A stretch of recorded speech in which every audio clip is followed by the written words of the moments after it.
Hello, it's Dawn Michelle from Boho Tarot, and this year I wanted to do a little mini deck collection.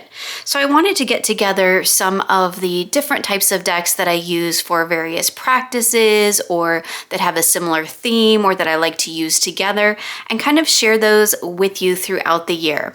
So I thought the perfect little collection to start with is my favorite mini decks. So today we're going to do a mini deck collection. So we're going to start with some of my kind of favorite, most used mass market decks in a tin, basically, because that is what most the pocket decks come in when you buy them mass market. And then we're going to move into a couple of my favorite indie edition ones.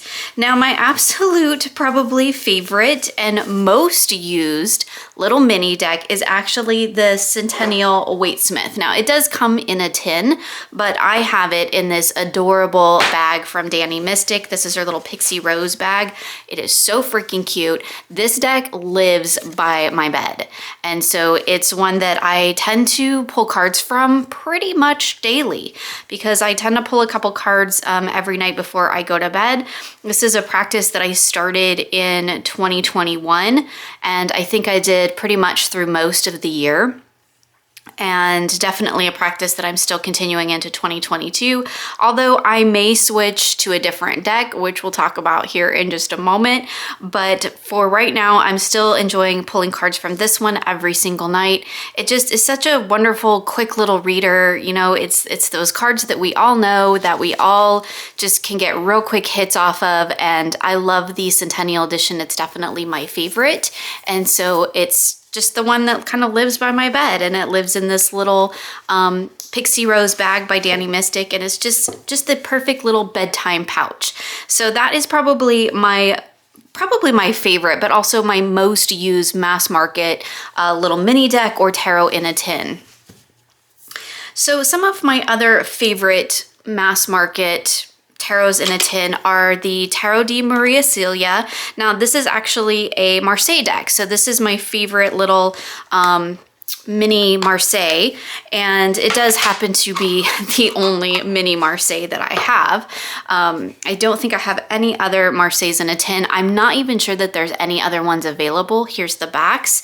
The color palette, I have edged it. The color palette on this deck is fantastic. I really enjoy the colors. This one, I don't know why it has reversals mixed in. It should not. But this is just a charming, soothing little pocket Marseille deck. I tend to take this one when I travel.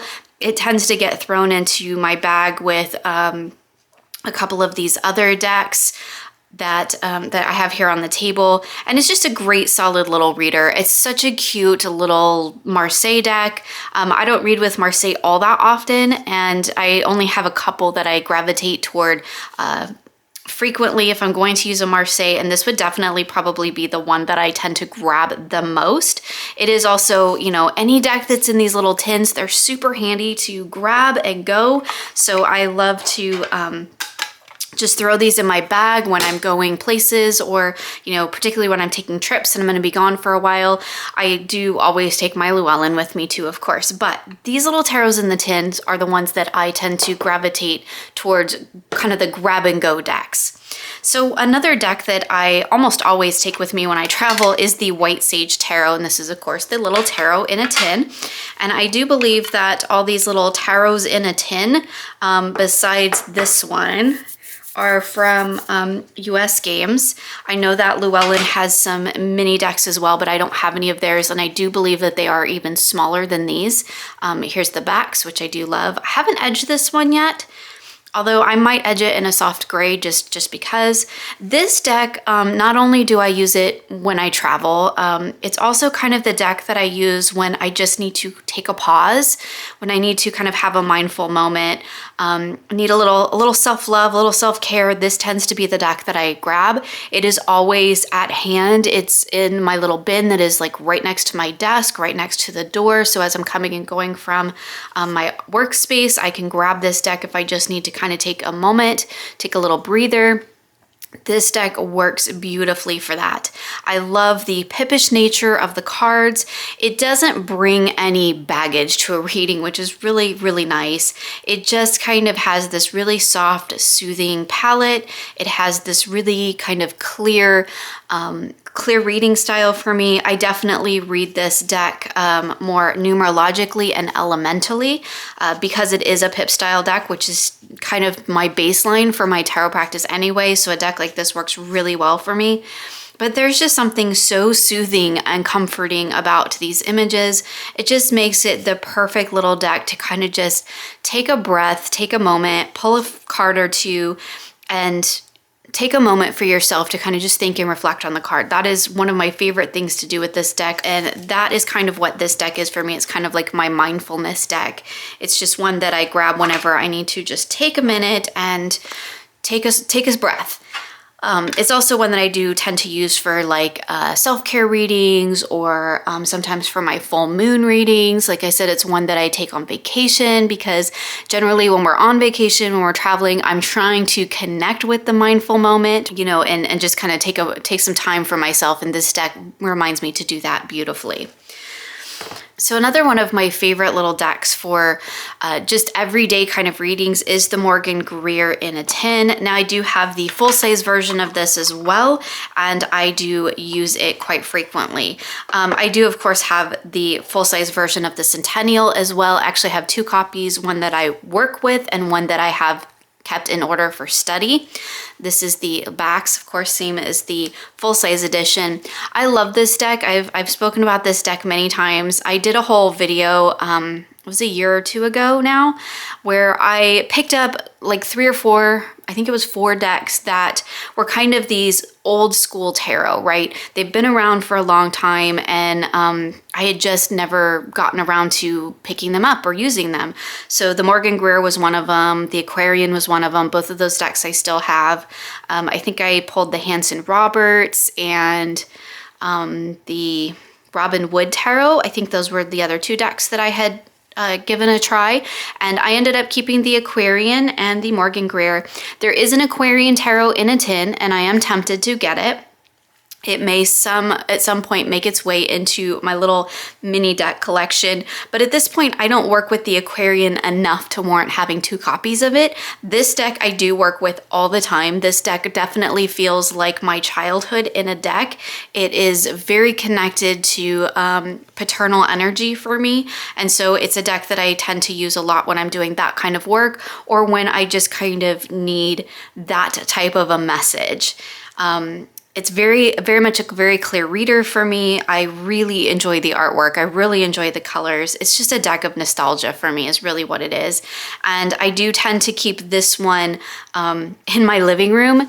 And so it's kind of at hand a lot of the time because it's just hanging out there in my living room by my couch, and I will pull cards from it quite often as I'm just kind of hanging out in the main space of the house. It's also one that I travel with if I'm going places, which that really doesn't happen anymore, but maybe someday. But anyway, this is definitely one that I kind of do the grab and go thing with as well, and it is one that I work with quite frequently because, like I said, it's in my main living room space, and that's kind of where it lives, so it gets used quite frequently. So the newest little pocket deck to my collection is the new Wild Unknown Pocket Tarot.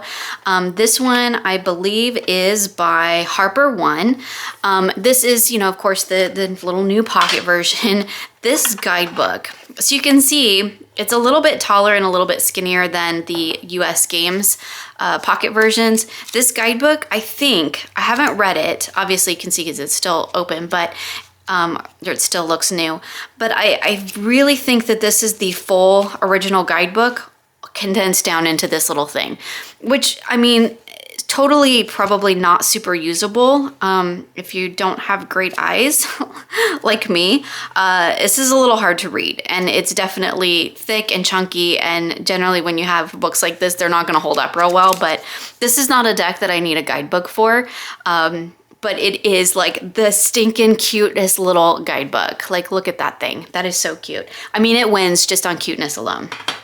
So anyway, then we have the deck in here, and this deck This deck it's adorable. I mean, it's just, there's no other word for it. It's a little bit smaller than the US Games decks. So you can see here, I'll just do a quick comparison. You can see that it's kind of like the US Games size decks without the border. But you can see it's a tiny bit smaller. Still a really great little pocket size. And of course it's got the same artwork as the original mass market edition.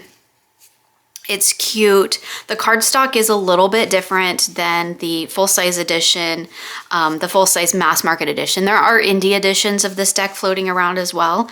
I think they're a little bit harder to get a hold of nowadays, but it definitely has different cardstock than the full-size edition, but I actually really like it.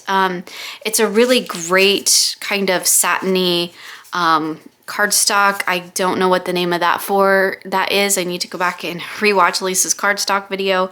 But it's got a great finish. It shuffles really well, and it's just like, it's freaking adorable. There's just really all there is to it. This is kind of a novelty deck for me. I don't collect a lot of novelty decks, but this is kind of one that was like, it's just super cute. I have to have it. And I'm kind of a sucker for mini decks.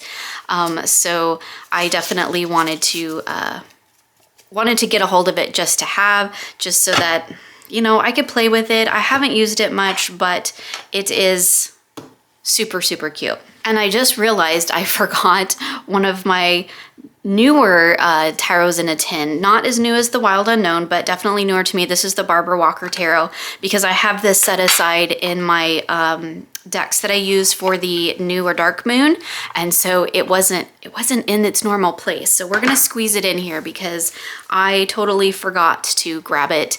Again, this is the Barbara Walker Tarot. This deck kicks my butt all the time. I really, really love it.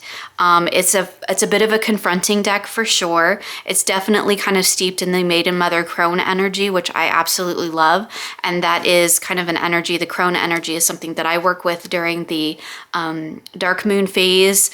And this deck I tend to pull out quite frequently during that time because it kind of like just gives it to me like it is. It's definitely kind of a butt kick of a deck.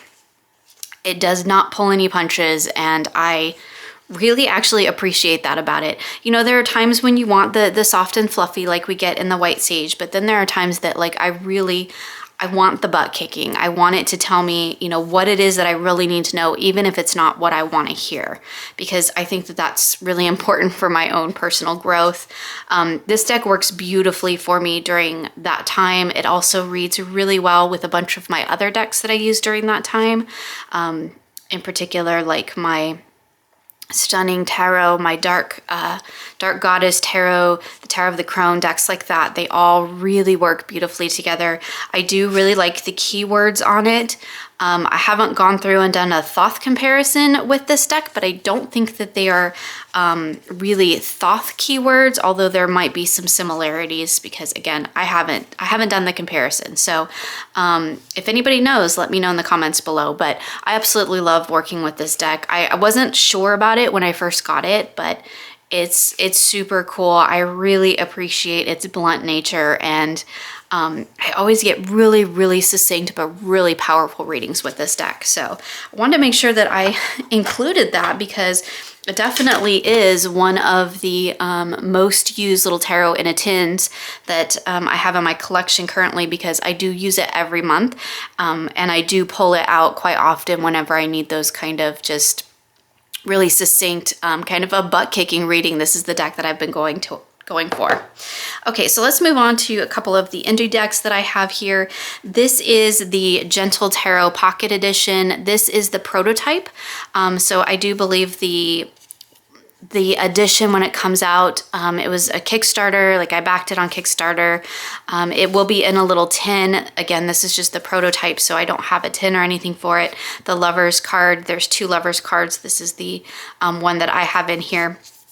This deck actually sits in my altar space, and when my tin version, the version that actually comes in a tin, gets here, I'm going to move this one into my bedroom, I think, and I think it's going to be my nightly pull for a while, kind of giving my Centennial a little bit of a rest, and I'm going to pull from this one once I get the I don't want to say the real version, but the tin version comes in, and I can put it in my altar space. This is a deck that I use all the time. I do have the full-size edition as well that I use quite frequently, dropping cards, and I love this deck, right? I've spoke about it so many times. You guys are probably sick of hearing me talk about it, but it's definitely one of my favorite decks. It's a super solid reader for me, one that I really enjoy working with, and I love having it in this little pocket edition.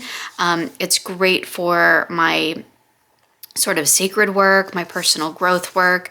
I use it in meditation. I use it for really big readings.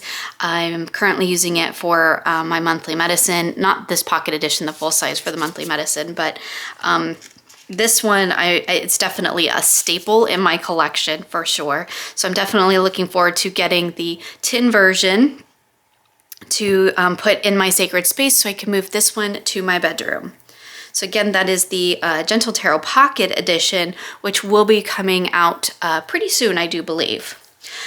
So my favorite little pocket oracle, and I will have to check and see if this is even still available because I've had this for quite some time. This is by Heather Hops, and this is the Inner Compass Oracle. This is my absolute favorite little pocket oracle. It is collage art. Here's the backs. And it's on great cardstock. I love the cardstock. It has hand done collage. I do believe, although don't quote me on that because I could be wrong. It has little keywords in the little kind of typed font here, and I do really like the keywords. They're very succinct, and I find that this deck reads really well in terms of just kind of getting to the heart of a matter. And so I love pulling this one out with my little pocket decks just to kind of give me some further clarity. And it works beautifully for that. I do also use it with, full-size decks. I use it with a lot of my collage decks. I use it in a lot of my creativity work as well because this deck works really beautifully for that. It has a very creative energy to it. And I really love the way it taps into my creative energy as well. It really does spark that kind of creative, how many times can I say creative in one video? That creative energy for me. And so this is one that kind of when I'm feeling a little disconnected from my own, let's say it again, creativity, I will pull this deck out. A lot of times this one actually sits on my desk, like my computer desk. And when I'm doing creative type works, shall we start counting?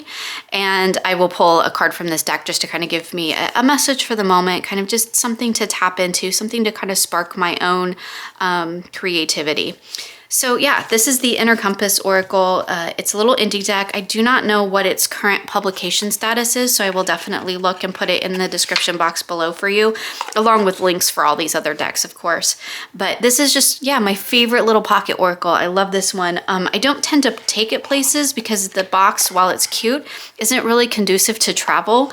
So it does tend to just sit on my computer desk, and it looks, it looks really cute sitting up there. So again, that's the Inner Compass Oracle. Now, my favorite little pocket rune deck is the Witch's Familiar Runic Oracle. I did not pull any Lenormands into this collection because pretty much all but one of my Lenormands are this size, and I've already done a Lenormand collection video. I'll leave that linked in the description box below for you if you want to check that out. But so I didn't pull any Lenormands because they're all pocket size. Anyway, here's the back.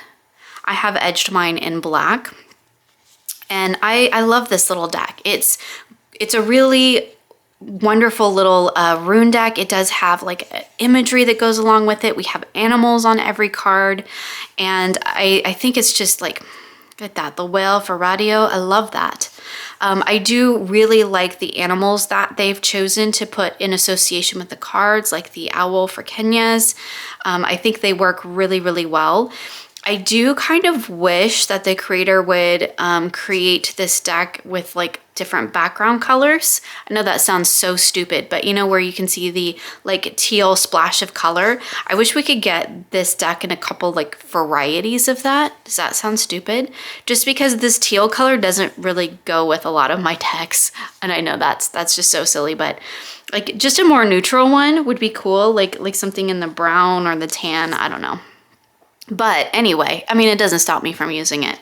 I love to pull cards from this deck. Sometimes I do that in lieu of using my actual runes, and I definitely like to pull it into readings. But most of the time I find that I actually just pull a card from this deck and I kind of have it kept up. And it's another one that kind of lives in my altar space, and I will actually pull out whatever card I pull, whatever rune I pull, I'll pull an actual rune from one of my rune sets as well. And I have kind of a little rune altar space that this deck sits in. And I really enjoy using it for that. It's got just a wonderful collection of animals. And again, like I said, I really love the associations. They work really well for me, especially as someone who's not super familiar with runes, right? I have a very base knowledge of working with the runes, and it connects for me, which is really wonderful, because sometimes with some of these rune decks, because I'm not as familiar with runes, sometimes I have trouble with them because they don't make a lot of sense to me. The other rune deck that I really, really love is Nina's Spiral rune deck. I don't have that here because it's not really a mini deck, but just if you're trying to learn the runes, that's like a wonderful one, and that was key in my learning to work with the runes. So there you have it, the first in my mini deck collection, So we checked out the Smith-Waite Centennial edition. Of course, it comes in this, but I have it in a Danny Mystic bag. We had the Tarot de Maria Celia, which is the Little Marseille in a tin, the White Sage Tarot, Morgan-Greer, and Barbara Walker Tarot, all in a tin, all by US Games. The new Wild Unknown Pocket Tarot, which I haven't played with much, but I'm looking forward to. The soon-to-be released pocket edition of the Gentle Tarot, the Inner Compass Oracle, and the Witch's Familiar Runic Oracle. So I would love to know if you have any of these little pocket decks, what your favorites are, if there's any that I'm missing that you think I need. Let me know in the comments below. As always, my friends, thank you so much for joining me today, and I look forward to seeing you again soon.